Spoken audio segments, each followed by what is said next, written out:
The 3 toughest lessons I learned during my first year of entrepreneurship. People say the first year of marriage is always the hardest. I say the first year as a new entrepreneur could give any set of newlyweds a run for their money. I started my business a little over a year ago, after being let go from a startup that was struggling with cash flow. I took on one business client right after I was let go. I also took a job offer, but kept my own business running. My thinking was that I could grow my own business part-time while not starving. My plan paid off and I was able to secure several more clients for my business while working full-time. As great as that was, things got rough at times. I learned some pretty tough lessons during my first few months as a new entrepreneur. For example, I learned how to manage my time and resources when some months were fat, and others were lean. Gone were the steady paychecks directly deposited into my bank account. Those early lessons shaped me into the business owner I am today. That being said, hindsight is 20/20, and oh how I wish I could write myself a letter to warn my new entrepreneur self of what was to come. If I were going to write that letter, here's what I would say. 1. Have an accountant. Always one of the best business tips for a new entrepreneur is to hire an accountant. Accountants are just golden. They are essential, even if you don't have a dime. Why? Because if you don't have a dime, a good accountant can figure out how to get you refunded for that missing dime come tax season. I called up an accountant the day I decided to start my own company, before I was running my business full-time. He was referred to me through family, and from day one, he had excellent recommendations for me. He taught me that I should register as an S-Corp, not an LLC. Although they are kind of the same, you need an extra form to be treated as an S-Corp, which will save you thousands of dollars. More on that later. He saved me tons of money by helping me to register my business in Virginia and not in New York. He had a list of all the websites I would need to visit to get everything set up and registered. There are quite a few forms. He walked me through the process and instructed me on which agencies to call should he not have the knowledge on how to do something. Besides being full of knowledge on how to get a business set up, accountants can help you save tons of money on taxes. For example, let's compare earning a full-time annual salary of $100,000 to earning $100,000 as a registered business. Taxes on a full-time income of $100,000. In New York, if you're earning around that much, you're looking at about $30,000 or more paid out in taxes. Taxes on $100,000 income as a registered business. If you're a registered S-Corp, with a business earning a total of $100,000 yearly, then you and your accountant will decide what to claim as your salary. This determined salary amount is the only portion of your total income that will be taxed at a ridiculously high W-2 income tax rate. So let's say that with the help of your accountant, you decide that out of that $100,000, a mere $20,000 will be your salary taxed at the standard W-2 rate. You'll probably pay around $6,000 to $7,000 in W-2 income tax out of your total $20,000 salary. Note, paying yourself a small salary doesn't mean you can't spend the rest of the money your business earns. I might pay myself a $20,000 salary, but if I want to buy a new car, groceries, or pay my Netflix bill with my other $80,000 in business earnings, that's perfectly fine. The remaining $80,000, minus business expenses, is taxed at around 15%. Which brings me to my next point. Business expenses. My accountant helped me claim my grad school tuition as an expense. Part of my rent is calculated as an expense because it contains my office space. My car and gasoline are expenses, my cell phone, my laptop, my internet, you get the point. Let's say your expenses add up to $2,000 per month, which is very conservative if you live in San Francisco, London, New York, anywhere expensive. So now, take that $80,000 remaining balance and subtract $24,000, $2,000 by 12 months.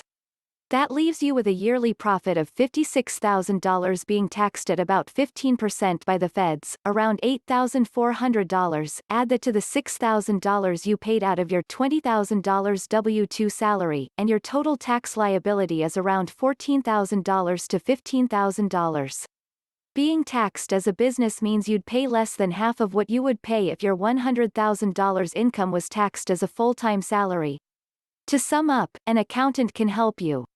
Get your business registered, file your taxes, provide recommendations based on your company's profits and losses, help you claim business expenses. Good accountants can also connect you with business organizations and other supporting companies. Mine connected me with an organization that can collect late payments from my clients and help with legal paperwork. The bottom line is that you shouldn't wait to work with an accountant. The services an accountant provides can help you from day one and also set you up with a nice foundation upon which to build your business. So how can you find a great accountant? I got mine through a family recommendation, and I recommend going through referral from someone you trust if you can.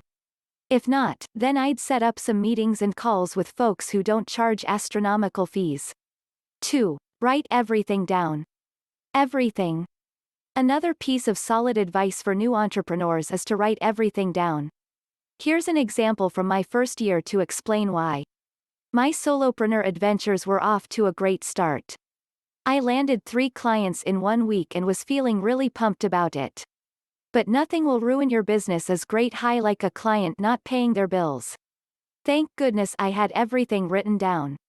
And I don't just mean a client contract. Please, pray you, have client contracts.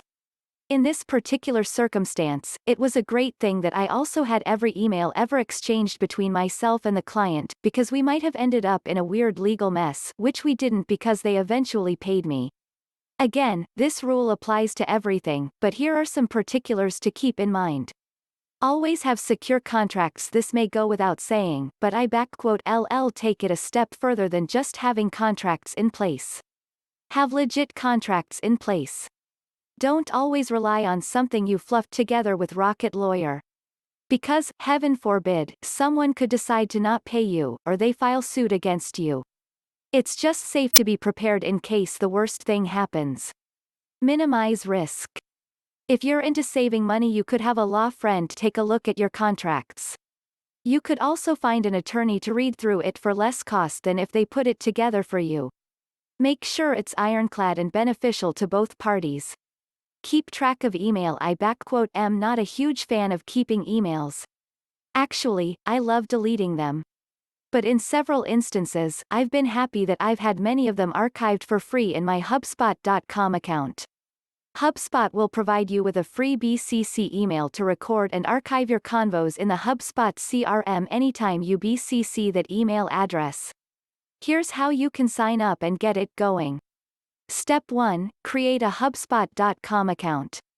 Step 2. Make sure you're on the sales dashboard, and from there, click on Settings. Step 3. Once you're on the sales settings page, click Sales in the left side menu. Then you'll see the BCC address that you can copy and paste into any emails you send out that you'd like to archive. I rely on HubSpot to archive my messages because I also use HubSpot as a CRM tool.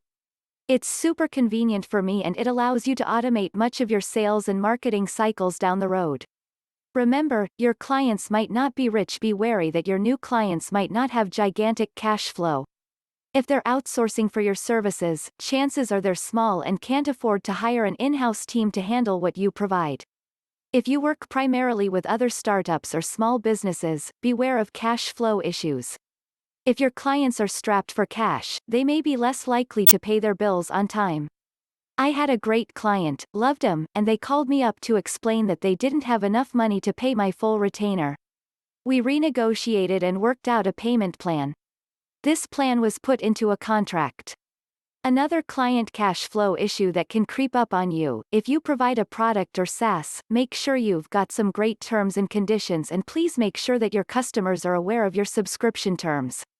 You don't want an inbox full of complaints from confused customers who are ranting about why they are being wrongly charged or why they are unable to cancel their subscriptions. Make your terms crystal clear to customers before they sign on, and include as much detail as possible to thwart customer complaints and dissatisfaction. Your ideas won't stick around forever. Write them down. I can't tell you how many times I've cursed at my computer screen because I forgot the totally amazing idea I was going to write about, because I didn't write it down when it first hit me. I finally learned my lesson and bought a tiny notebook to carry around. It's really come in handy. I've also gotten in the habit of keeping an ideas list in my iPhone. I use the Reminders app.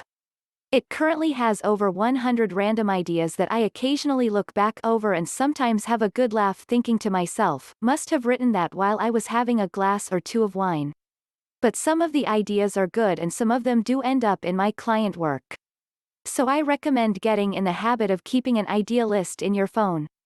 I finally learned my lesson and bought a tiny notebook to carry around. It's really come in handy. I've also gotten in the habit of keeping an ideas list in my iPhone. I use the Reminders app. It currently has over 100 random ideas that I occasionally look back over and sometimes have a good laugh thinking to myself, must have written that while I was having a glass or two of wine. But some of the ideas are good and some of them do end up in my client work. So I recommend getting in the habit of keeping an idea list in your phone. Best of luck, new entrepreneurs. As a new entrepreneur, I hope that you can put these lessons I learned the hard way to good use. Count your money and keep every dime you can. Write down your deals and write down your ideas, because you never know when you'll need to rely on what's in ink. Remember the Chinese proverb, the palest ink is better than the strongest memory. Put your best effort forth when hiring the people who are going to be responsible for bringing in more business, as that's the most important part of growth. If you can manage these few things, then you'll be a step ahead of the competition. What are your most valuable lessons you've learned thus far? Your biggest challenges? Share in the comments below.